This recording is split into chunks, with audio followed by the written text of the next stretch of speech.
জয়দেব কেঁদুলী। কেন্দুবিল্ল সম্ভব রোহিণী রমণ। গীতগোবিন্দের পদাবলীর ভণিতা থেকে জানা যায় যে কবি জয়দেবের জন্মস্থান ও নিবাস ছিল কেন্দুবিল্ল গ্রাম। কেন্দুবিল্ল থেকে কেঁদুলী, বর্তমান নাম জয়দেব কেঁদুলী।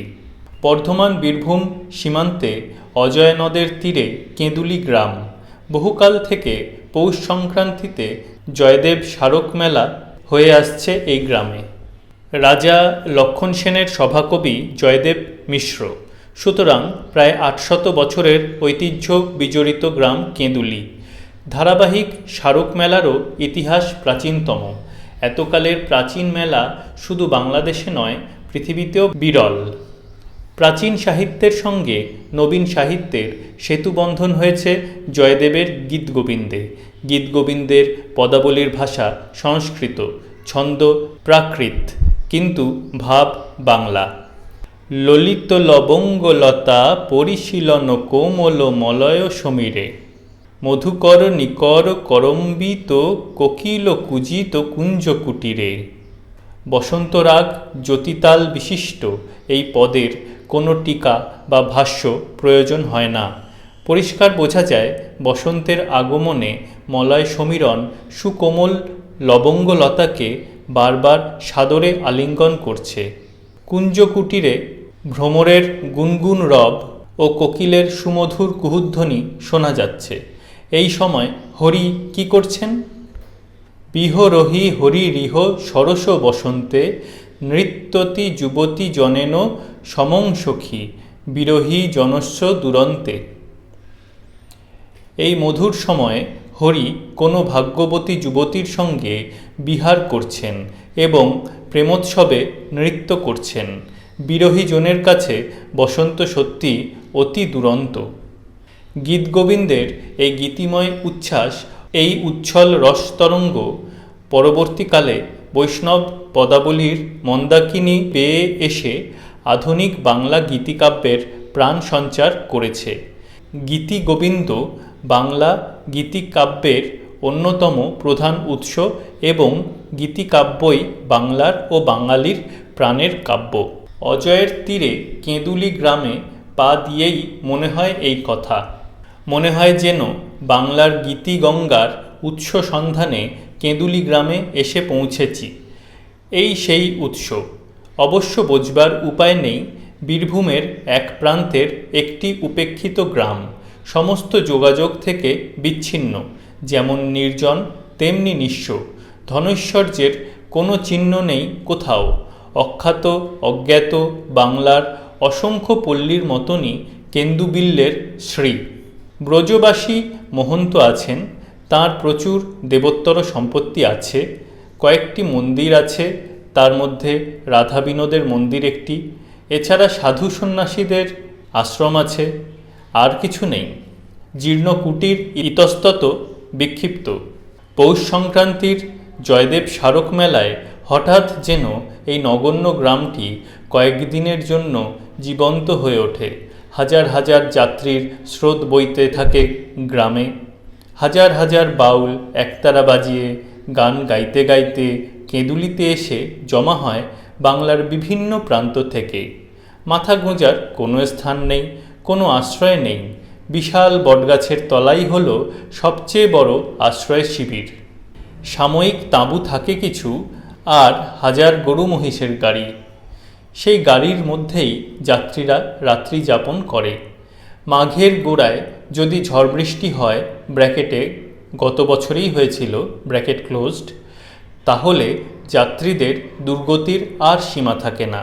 হাজার হাজার যাত্রীকে সচক্ষে দেখেছি অসহায় জন্তুর মতন প্রাকৃতিক দুর্যোগের মধ্যে অনিশ্চিত পরিণামের প্রতীক্ষায় দাঁড়িয়ে ঠকঠক করে কাঁপতে।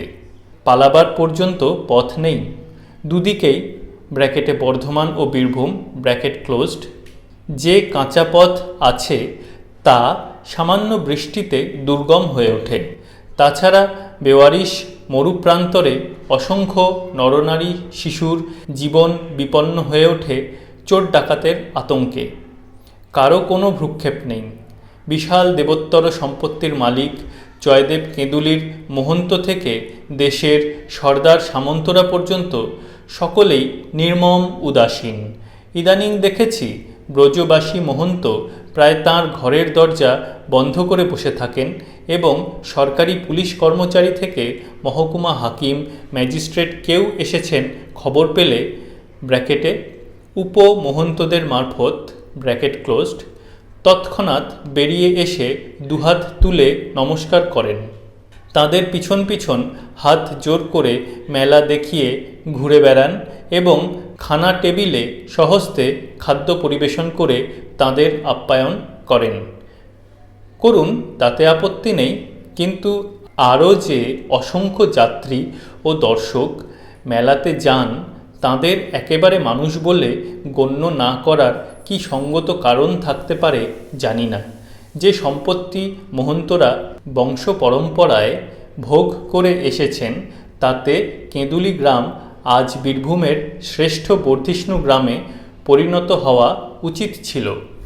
কয়েকটি যাত্রীনিবাস, অতিথিশালা অন্তত সেখানে গড়ে উঠতে পারত। যাতায়াতের পথ স্বচ্ছন্দে ভালো হতে পারত। স্থানীয় লোকের জন্য স্কুল, হাসপাতাল ইত্যাদিও প্রতিষ্ঠিত হতে পারত। কিন্তু শুনেছি সারা ইলামবাজার থানা এলাকার মধ্যে আজও একটি হাই স্কুল নেই। আর কেঁদুলির রূপ আজ পরিত্যক্ত গ্রামের মতন করুণ ও ভয়াবহ। বোঝা যায় একসময় মহন্তদের সম্পত্তির স্বার্থ ছিল, তাই তাঁরা সম্পত্তিই দেখতেন। আজ নানা কারণে সেই স্বার্থে তাঁদের আঘাত লেগেছে, তাই আজ তাঁর কিছুই দেখেন না। কবি জয়দেবের স্মৃতি সম্বন্ধে মহন্তদের যে কোনো রকম চেতনা আছে তা মনে হয় না। বর্ধমানের মহারাজার তৈরি মন্দির এবং বর্ধমানবাসী ব্রজবাসীরা তার মহন্ত ও দেবোত্তরের মালিক। কবি জয়দেবের সঙ্গে এসবের কোনো সম্পর্ক নেই, অথচ হাজার হাজার যাত্রী এই গ্রামটিতে আসেন দীর্ঘকাল থেকে। কোনো মহন্ত বা সামন্তের জন্য নয়, জয়দেবের স্মৃতির জন্য। দেশের পণ্ডিত, ঐতিহাসিক, সাধক, ভক্ত, দর্শক এমন লোক অল্পই আছেন যিনি এই কেঁদুলি গ্রামে একবার যাননি, ভবিষ্যতেও যাবেন। বাংলার শ্রেষ্ঠ গীতিকবি জয়দেবের স্মৃতি বিজড়িত গ্রামে তাঁর স্মারক মেলায় অসংখ্য যাত্রীর সমাগম রোধ করাও সম্ভব নয়। তাই শুধু মহন্তের নয়, দেশের সামন্তদেরও একটা ইতি কর্তব্য আছে বলে মনে হয়। প্রতি বছর কিছু সেপাই পাঠিয়ে একবার মেলায় বেরিয়ে গেলে সে কর্তব্য শেষ হয়ে যায় না। হাজার হাজার যাত্রী ও অতিথিদের জন্য কিছু করা উচিত এবং সবার উপরে কেঁদুলি গ্রামের জন্য অনেক কিছু করা কর্তব্য। কয়েক বছরের মধ্যেই গ্রামটি নদীগর্ভে বিলীন হয়ে যাবে বলে মনে হয়। তার জন্য নদীর পাড়টি পাথর দিয়ে বেঁধে দেওয়া এখনই প্রয়োজন। তা না হলে উপেক্ষা ও উদাসীনতার জন্য তো বটেই, প্রাকৃতিক বিপর্যয়ে, অজয়ের বন্যায় অদূর ভবিষ্যতে জয়দেবের স্মৃতি বিজড়িত কেন্দুবিল্ল গ্রামের অস্তিত্ব বিলুপ্ত হয়ে যাবে বাংলার মাটি থেকে। জয়দেব কেঁদুলির মেলার মতন এত বড় মেলা পশ্চিম বাংলায় খুব কমই হয়। দূর দূরান্তর থেকে কারিগর, শিল্পী ও ব্যবসায়ীরা মেলাতে আসেন।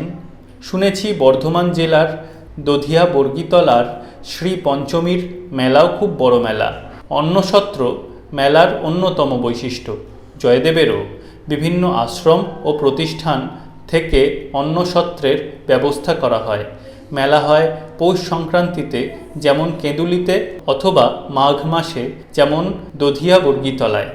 নতুন ধান চাষি ও গৃহস্থের ঘরে ওঠে। মেলার অর্থনৈতিক বুনিয়াদ তৈরি হয়ে থাকে। যে বছর ধান হয় সে বছর তো কথাই নেই। এবছর প্রচুর পরিমাণে ধান হয়েছে, সুতরাং মেলাও জমেছে খুব, এবং মেলার অন্নসত্রও। হাজার হাজার যাত্রী কেঁদুলির মেলায় অন্নসত্রে খেয়েছেন দেখেছি। কত শত মন চাল রান্না হয়েছে যে তার ঠিক নেই। অন্নসত্র ছাড়া জয়দেব কেঁদুলির মেলার অন্যতম প্রধান বিশেষত্ব হল আউল বাউলদের সমাবেশ। জয়দেব কেঁদুলির অন্যতম আকর্ষণ এই বাউলরা। এর জন্য অনেক অনুসন্ধানী ও ঐতিহাসিক কেঁদুলির মেলায় এসেছেন। হরপ্রসাদ শাস্ত্রী থেকে সিলভা লেভি পর্যন্ত দেশি ও বিদেশি পণ্ডিত সকলকেই এখানে বাউল সান্নিধ্যের জন্য আসতে হয়েছে। বাউলের কথা পরে সবিস্তারে বলবো। পুরো দুদিন মেলায় ছিলাম এবং অধিকাংশ সময় বাউলদের সংস্পর্শেই কাটিয়েছি। রাত্রি দ্বিপ্রহর পর্যন্ত বাউলদের নৃত্যগীত শুনেছি বটগাছের তলায়, ছোট ছোট অগ্নিকুণ্ডের চারপাশে। বিচিত্র অভিজ্ঞতা, বর্ণনার সাধ্য হবে কি না জানি না, চেষ্টা করব। আউল বাউল ছাড়া জয়দেব কেঁদুলিতে বাকি যা আছে তার কিছুটা প্রত্নতত্ত্ব, কিছুটা ইতিহাস আর বেশিরভাগ কিংবদন্তি। তাই যথেষ্ট। কারণ বাংলার বাউলরাই জয়দেবের গীতিগঙ্গার শেষ প্রবাহ মনে হয়। বাউলরাই তাঁর উত্তরাধিকারী। গীতগোবিন্দ আজও কেঁদুলির বালকের দল গান করে বেড়ায়। কিন্তু আউল বাউলেরা যে একতারা বাজিয়ে গ্রাম গ্রামান্তর থেকে মাঠ প্রান্ত নদ নদী পার হয়ে বীরভূমের এই প্রান্তপল্লীতে হাজারে হাজারে এসে সমবেত হন, মনে হয় তার চেয়ে বড় জয়দেবের স্মৃতির নিদর্শন আর কিছু হতে পারে না। সকলেই জানেন কবি জয়দেব রাজা লক্ষণ সেনের অন্যতম সভাকবি ছিলেন।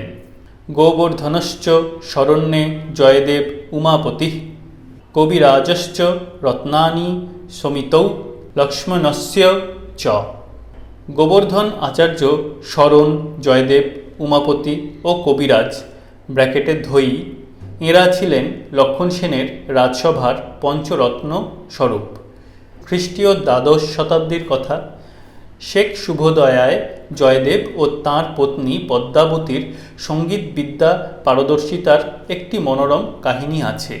ব্র্যাকেটে শেখ শুভদয়া, ঋষিকেশ গ্রন্থমালা, পৃষ্ঠা 69 থেকে 71, ব্র্যাকেট ক্লোজড।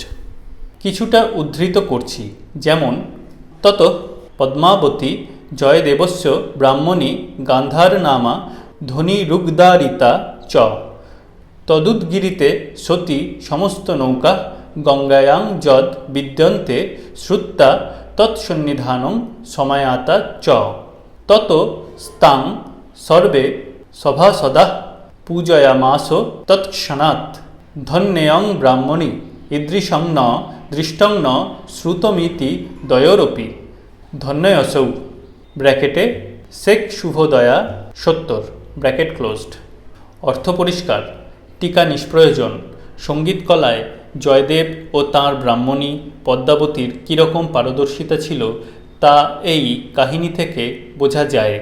গান শুনে গঙ্গার বুকে যত নৌকা ছিল কাছে তীরে চলে এসেছিল সব। সভাসদরা শুনে ধন্য ধন্য করে বলেছিলেন, এরকম নাচ ও গান তাঁরা কখনো দেখেননি ও শোনেননি। জয়দেব ও পদ্মাবতীর এই নৃত্যগীতের কথা কোচবিহারের রাজা নরনারায়ণের ভ্রাতা শুক্লধ্বজের সভাকবি রাম সরস্বতীও তাঁর জয়দেব কাব্যে উল্লেখ করেছেন। জয়দেব মাধবর স্তুতিক বর্ণাবে পদ্মাবতী আগত নাচন্ত ভঙ্গিভাবে কৃষ্ণর গীতক জয়দেবে নিদগতি রূপক তালর চেবে নাচে পদ্মাবতী। মনে হয় জয়দেব গীতগোবিন্দ গান করতেন আর পদ্মাবতী নাচতেন। তখনকার দিনে কবিদের গায়ন থাকত। সেদিনও মহারাজা কৃষ্ণচন্দ্রের সভায় ভারতচন্দ্রের কাব্যনীলমণি সমাদার নামক গায়ন গেয়ে শোনাতেন। জয়দেবের জীবন সম্বন্ধে আর অন্য কিছু জানা যায় না। তাঁর গীতগোবিন্দে যে আত্মপরিচয় আছে তা থেকে তাঁর পিতামাতা, বন্ধু, গায়ন দোহার, জন্মস্থান, নিবাস ও স্ত্রী পদ্মাবতীর কথা শুধু জানা যায়। যেমন শ্রীভোজ দেব প্রভবস্য বামাদেবী সুত তি জয়দেব কস্য পরাশরাদি প্রিয় বন্ধু কণ্ঠে শ্রীগীত গোবিন্দ। এই শ্লোক থেকে জানা যায় জয়দেবের পিতার নাম ভোজদেব, মাতার নাম বামাদেবী, পরাশর প্রভৃতি প্রিয় বন্ধু তাঁর দোহার ও গায়ন। এছাড়া বাকি সব উপাখ্যান। বোঝা যায় জয়দেব পদ্মাবতীকে নিয়ে পরবর্তীকালে বিচিত্র সব কাহিনীর সৃষ্টি হয়েছে।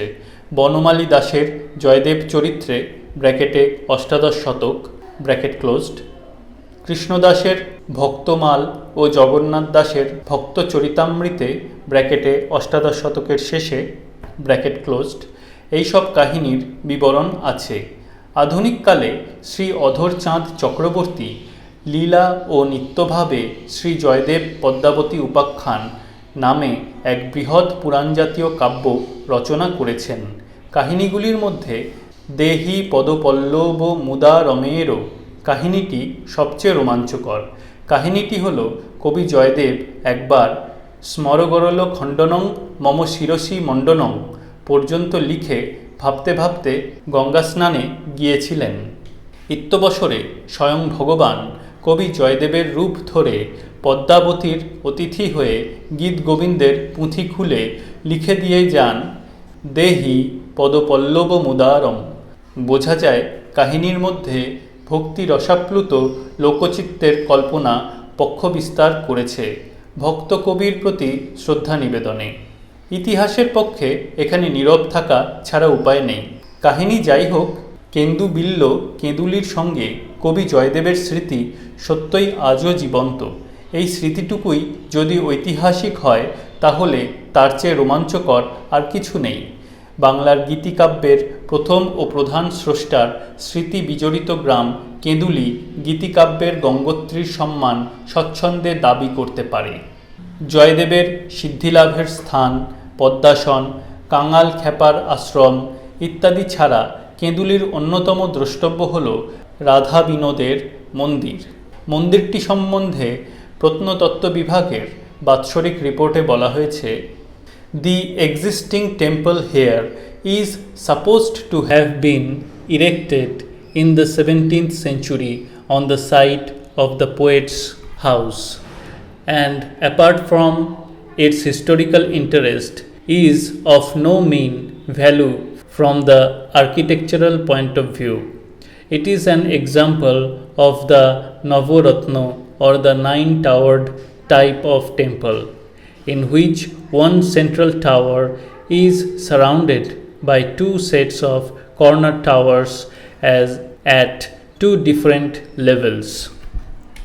The facade of the temple is richly decorated with brick tiles representing the various incarnations of Vishnu and scenes from the Ramayana, including the war between the monkeys and the demons. Brackete Archaeological Survey Annual Report 1923-24, page 33, bracket closed. Radha বিনোদের মন্দির জয়দেবের বাসগৃহের ভিটের উপর তৈরি বলে জনশ্রুতি আছে। মন্দিরের গড়ন বাংলাদেশের নবরত্ন মন্দিরের মতন এবং মন্দিরের গায়ে পোড়ামাটির কারুকার্যের অপূর্ব নিদর্শন আছে। 1915 সাল থেকে মন্দিরটি ভারতীয় প্রত্নতত্ত্ব বিভাগ কর্তৃক সংরক্ষিত।